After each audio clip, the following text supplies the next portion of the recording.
first tip is, I just talked about it, like running a proper title search and getting title insurance. If the land, like I have a rule of thumb, if it's over $5,000, I'm getting a title insurance policy. If it's literally $5,000 or more, I'm getting a title insurance policy.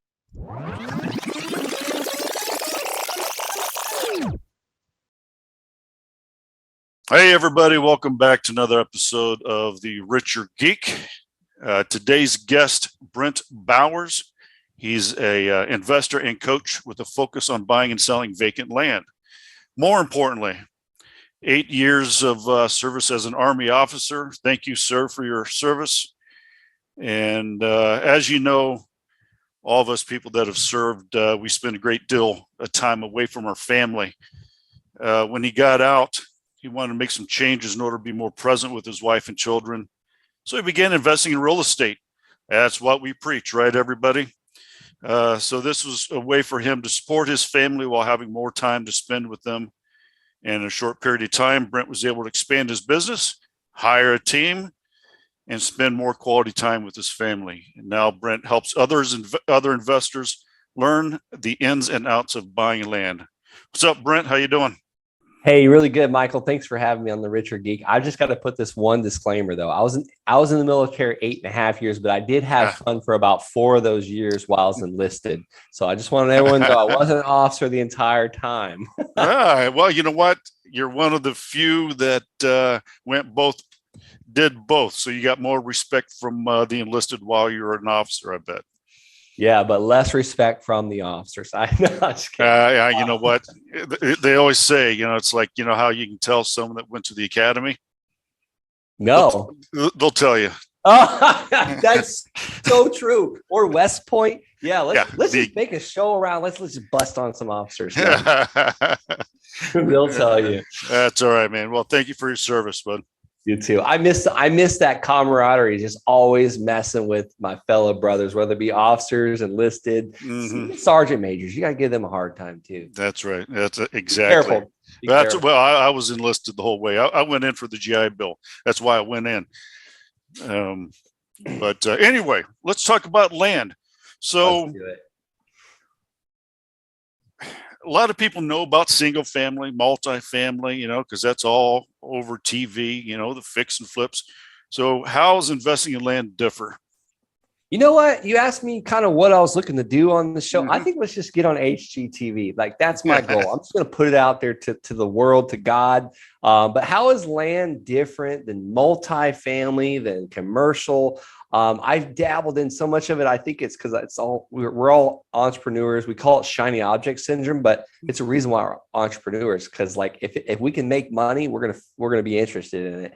But I guess why I love land so much, and the major difference is, there's really 5 reasons, but it's super simple. It's easy, and there's virtually no competition.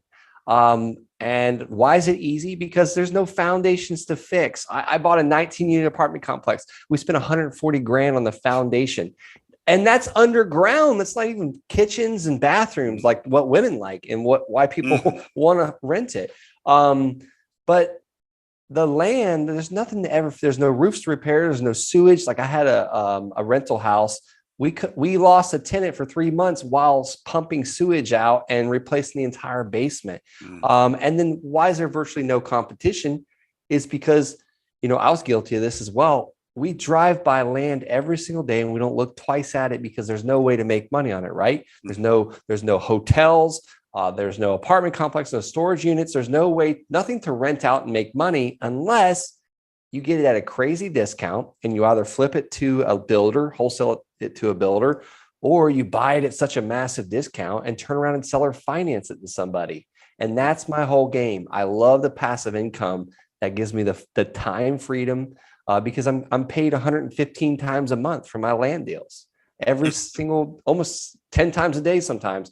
We've built up 115 notes doing it, and we've done it. We've financed it via flipping land and wholesaling land. So I guess that's the difference, to answer your question in a very long way.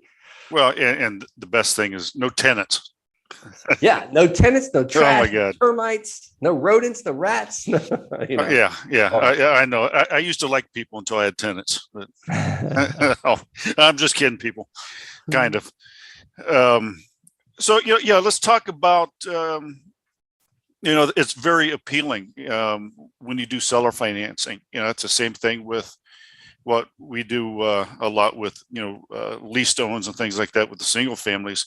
Having that type of note is really good because if they don't pay, you get it back. That's right. That's right. You know? And I love that lease option because there's such a huge pool of people that can only make payments. They're not walking around with tens of thousands of dollars. And what you're doing, you're serving lease options, you're serving business owners and commission people with the lease option. They lock in that price for a year and get their credit straight, get a down payment and get it bought. So I love lease options. It's very similar to what I do with land. Mm-hmm. How easy is it or hard is it to get into land? It's and that's one part of the question. And the second part is, how do I find it? Yeah. No, great question, actually. And if you don't mind, I'll explain exactly how I started. 2016, just became an Army officer, a second lieutenant. I moved out to Colorado Springs, Colorado, and I had already wholesaled a few houses by knocking on doors with people that were notice of default, lis pendens. But I didn't have time to do that anymore with when I was, now full-time Army officer on base about 12 hours a day. Also just had a brand new baby, wanted to see my wife, things like that. So I started mailing, and I was mailing the tax delinquent list for houses, and I wasn't getting too far with it because I had to go meet these homeowners. I had to go sit on these dirty old couches and sit in these stinky cat pee houses.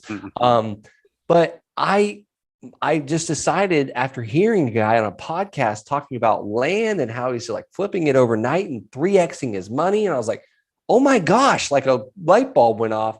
I was already mailing the tax delinquent list, only houses though. So I mailed what I thought was a tax delinquent list. It was actually the county held tax delinquent list. This was like inefficient land parcels that no one was buying the tax liens on.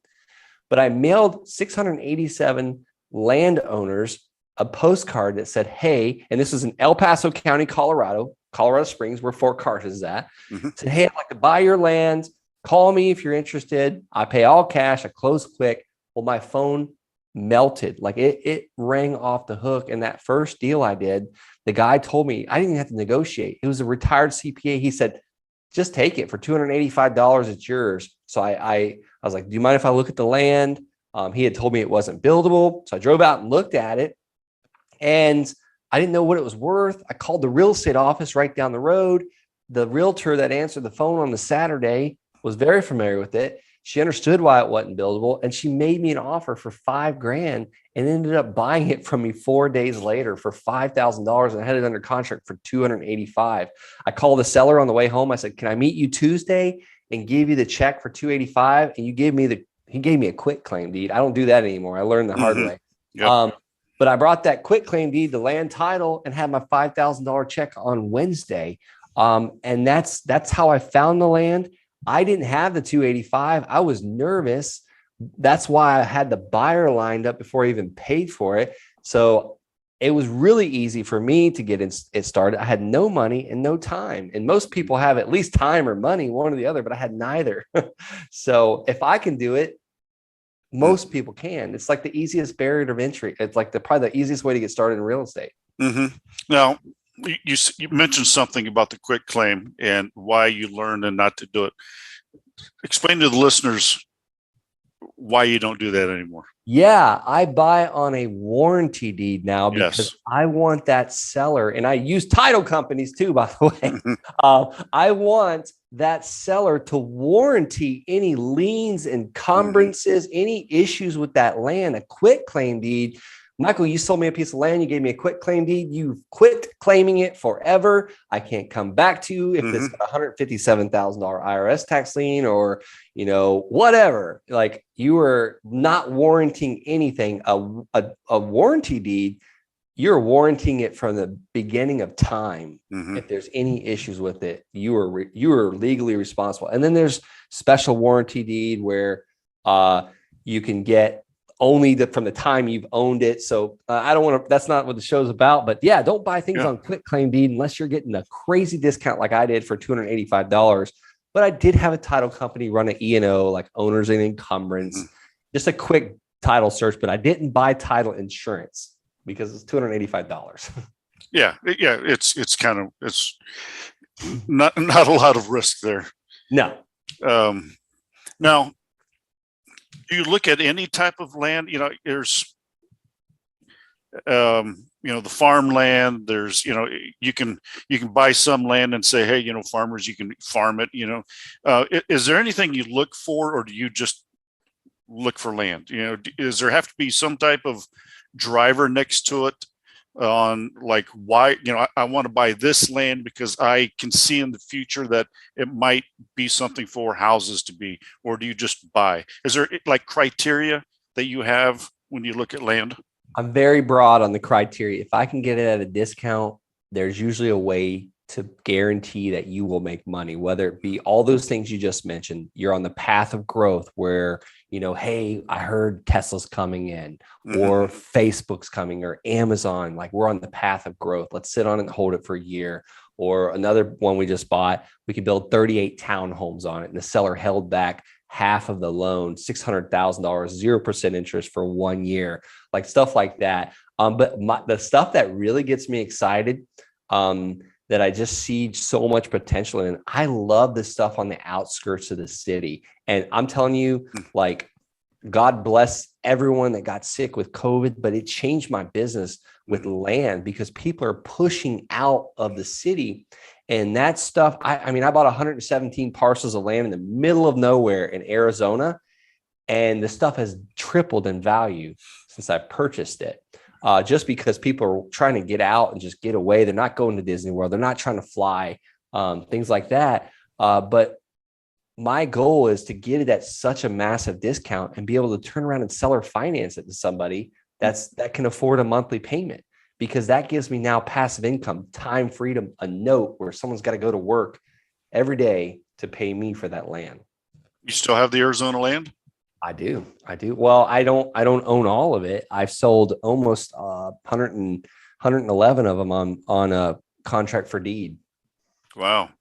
Yeah. Cause of course my, ears kind of perked up because, we may be looking for some land to, build a hotel or something here in Arizona. So it's on Route 66. So let's talk. Route 66, baby. Very close to petrified forest. It's like in the middle of nowhere. I don't know how good of a hotel, but hey, I'll talk with you all day. We can maybe buy it back from these guys. There you go. Now, you start buying land. One of my worries is because there's no income stream and you have a payment. You're buying cash? So is it through investors, or are you getting loans? Are you getting hard money? How are you getting this land? And then are you worried about, okay, now all of a sudden I have taxes. Are you trying to flip it or do the lease prior to, the payments coming up? Because that's kind of my worry is there's not an income stream. Yeah, absolutely. And that's why I have no competition in this business, because most people don't see there's two types of genius, and I'm not calling myself a genius whatsoever. There's Einstein, E equals MC squared. And then there's this guy that's so simple. Like, this is so simple. It's pure genius because there's not much to it. We're buying it at a discount, and we have a buyer lined up already that it's going to give us a down payment for the purchase price that we're making for this property. So for instance, that second land deal I bought for $500, and I already had a buyer lined up on Craigslist that gave me $500 down and $400 a month. Now I have a note. So there is income coming in, and then we prorate the taxes. So if the taxes are $1,200 a year, we collect $100 a month, and we can use that money, or we got the money until the tax payments due, and then we pay it with the Amex and get Sky Miles. So it's all these cool things we can do. But out of all 115 notes that we currently have, and I haven't done all this by myself, I have a team that helps me with it. But all the 115 notes, we have zero debt on all of it. We just paid off the debt on 3 of them. We did a subdivide, where a hard money lender lent me the money, and we sold all three on contract for deed, and we had to get $40,000 down for each one of them to pay off the loan. So that's kind of how we do it. And I don't do a lot of subdividing. I'm more in the volume business, but there's no lending on any of it. Now, have I gotten lending on it before? Yes. I'll borrow, for instance, I'm buying a piece of land that's worth $30,000 on the outskirts or maybe in the mountains. I borrow $10,000 to buy it because that's what I'm paying for it. I'm getting it for 33 cents on the dollar. The land's worth 30,000. And let's just say mother-in-law loans me money at 6%. So I'm now paying my mother-in-law on $10,000, an interest rate of 6%. And now I find a buyer that's going to give me like 3, 4, 5, and preferably $10,000 down, but it doesn't always work that way. I'll just sell it as fast as possible because of what you just said. I don't want negative cash flow. I want cash flow coming in. So I get a down payment of $3,000. I get a payment that's higher from my buyer than what's owed to my mother-in-law. And my buyer is paying me 9% interest on $30,000. So it's really just an arbitrage. And I just continuously do it. And I get my mother-in-law paid off as fast as possible. That way it's free and clear money. And I try and go as long as possible on these terms. There's a reason why the banks do 30-year mortgages. They know people move every 5 to 7 years. So it's pretty much interest only for the first 5 years. So I can triple what I'm going to make on a piece of land by offering a mortgage. And it's going to get me paid longer, because that's one of the big things that people ask me. Well, geez, I love rentals because they're never going to get paid off. They're going to rent for me forever. Well, a 30-year mortgage is quite a long time too. Yeah, it is. All right.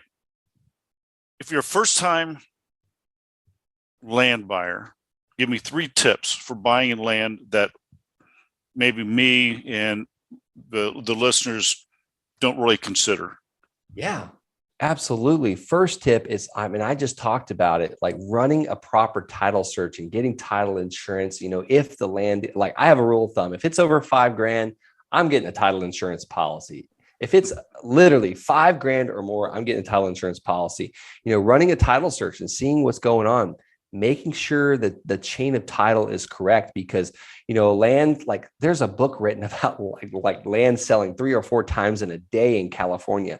Imagine how messed up that chain of title is for that land if Frank and Mary Smith don't deed it over to Brent Bowers correctly, or maybe Mary Smith dies and it doesn't go through probate. So use a good title company to transfer the land. Number 2, talk to planning and zoning, see what's allowed to be built there. What are the restrictions? What are the setbacks? Is there a road going in? Do you have legal ingress and egress, AKA access, just getting in and out of the land? Can you put a septic system on it, or do you need to be connected to the sewer system? So that's more than 3 tips, but you need to know all these little things. And the sad thing is I learned it all the hard way. I learned it by doing deals. Oh yeah. Well, yeah. That's the thing with, I always tell the listeners that are trying to get into anything is get a mentor, get someone that's done it. Don't do it on your own, because there's the 2 of us that people can learn from our mistakes, by reaching out to us so that they don't do it. Because we have all made mistakes, we've all been, and we've learned from it, but we've also had our mentors. We've developed our team. And so please, people, and I've harped on this before, do not do it alone. You're not that good. You may strike, it's like playing the craps, you might get lucky once or twice, but you're going to fail. And you might as well spend the money to learn from the experts and people that have gone before you, so you don't have to screw up like we did. But now, you and I are both veterans, and I see a note in here that I'm particularly interested in. How can veterans in particular get started in investing, and why they might want to explore what option? What's out there for veterans? You know what? There is so many options out there for veterans. I've now purchased one property. I've purchased 5 houses now with my VA loan. And you can always refinance. There's no cap in Florida now for a VA loan purchase. As long as you're moving, I believe it's 60 miles apart. Like veterans, anybody listening to this, if you were a veteran or are a veteran, I learned it quick when I was in Germany I had a house in Germany for 3 years. I wish I would have got to stay there for 3 years. I was in Afghanistan multiple times, in Spain, all over the place. But I paid that German landlord over $42,000 in US dollars and rent that I will never get back. And the United States government gave me that rent. And it's not like could have went and bought a house on the European market, or maybe I could have. I don't know. But $41,000 that the government just gave to this German landlord. If you're in the United States and you have the ability, be a good steward of that money. We've all heard the story of the talents. The master gave one of the stewards the talents, and he went and buried it. Well, that master wasn't too happy because he brought it back, and then he gave another one of the servants these talents, and he brought it 10x. The master was very happy, and then the third servant brought it, and he only doubled the money. But the master was still happy. But when he was upset was the guy that went and buried it and did nothing with his talents. So be good stewards so that's the first thing I would say to veterans: buy a house. Oh, well, I'm going to be PCSing in 3 years. So there's property managers. Well, what if the rent doesn't cover the mortgage? So what? You're gonna spend an extra $100 or $200 a month on an investment that one day is going to pay off in 30 years, and it's also going to appreciate. And then you can also use depreciation to write it off on your taxes. Like, there's so many good things. It's a forced savings account, but it's better than a savings account because it gets you a higher yield than a savings account, even higher than 4%. And I'm no financial wizard, but I virtually still don't pay taxes. I didn't pay taxes when I was in the military with my rental properties. So that's the first recommendation. Yeah. And, that's the biggest thing is, why everyone should diversify into some type of real estate, whether it's land or commercial or homes, multifamily, is that depreciation is very, very, very, very nice. And, the way that we can make a lot of money and depreciate things, and it passes through to your personal income. And it allows you to save on that Uncle Sam bill at the end of the year. It's just wonderful. And, a lot of veterans think that, well, the VA loan can only be on your main house. That's kind of the misnomer, the myth out there. It's like, well, I have VA on my personal house and I can't do it anywhere else. And so I recommend everyone kind of looking at the new laws and the laws out there regarding the VA loans. I still got a VA loan, and I rented the house out. It's now rented. I think you only have to stay there 1 year. But if the government moves you, that's your caveat. Like, you show those orders, they're not going to take the house from you. Like, the VA, as long as you're paying the mortgage, they don't give a darn. That's right. The VA's into doing other things and not being a landlord. They don't care. It's kind of the same way that, with the banks, and people think, every time they buy rental houses or lands, it's like, well, I can't put it in LLC. I have a mortgage on it. It's like, yeah, I'm not your CPA or attorney, but put it in an LLC, people. Yeah. And if the attorney tells you no, you can't do that, then talk to another attorney. Yeah, get like another mommy attorney. And daddy. We ask until we get the right answer we want. That's right. Well, Brent, how can people find you? You have a lot of knowledge. You have a lot of knowledge to pass on, and I'd love it for the listeners to be able to get a hold of you so you can teach them and be a mentor to them. How can they find you?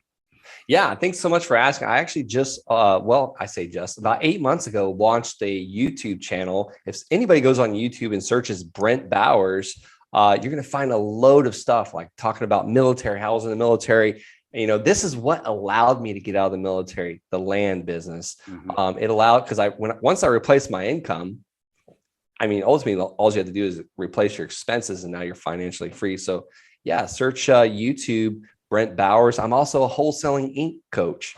I'm their official land coach, and I'm really proud of that. So you can find me on Wholesaling Inc. as well, their podcast. But there's a couple places. Perfect. And LinkedIn? Are you on LinkedIn yet? I am Brent Bowers on LinkedIn, or maybe it's Brent L. Excuse me, L Bowers. I've been talking too much today. I think. That's all right. Well, Brent, thank you so much for coming on the Richer Geek. We appreciate you having the time to be with us and share everything you know about land. Have a nice night. You too, Michael. Thank you. Yep.